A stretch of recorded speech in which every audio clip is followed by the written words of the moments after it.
দুদকের তদন্ত থামিয়ে দেওয়ার বিষয়টি আদৌ সত্য নয়। মূলত সেই চিঠি দিয়ে দুদকের আন্তরিক সহযোগিতা কামনা করা হয়েছে বলে মন্তব্য করেছেন প্রধান উপদেষ্টার বিশেষ সহকারী ফয়েজ আহমেদ তৈয়ব।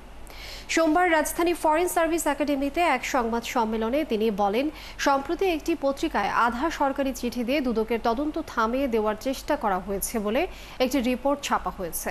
বিষয়টি আদৌ সত্য নয়। জানান, বিটিসিএল এর সক্ষমতা বাড়াতে 290 কোটি টাকার এলসি করা হয়।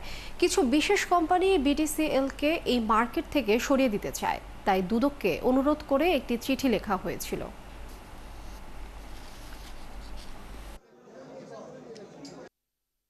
এই চিঠিতে আমি মূলত আমার যুক্তিগুলো তুলে ধরি। যেহেতু টাকা চলে গেছে, আমাদেরকে কাজটা করতে দেওয়া হোক। আর যেহেতু ইকুইপমেন্টটা বর্তমান বিশ্বে ব্যবহৃত বহুল প্রচলিত ইকুইপমেন্ট, আমরা একটা কমিটি করে দিব, যেই কমিটি নিশ্চিত করবে যে রাইট ইকুইপমেন্ট যেটা প্রতিশ্রুতি দেওয়া হয়েছে সেটা আসবে।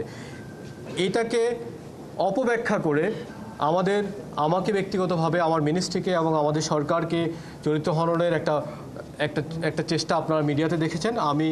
আমি এর নিন্দা জানাই।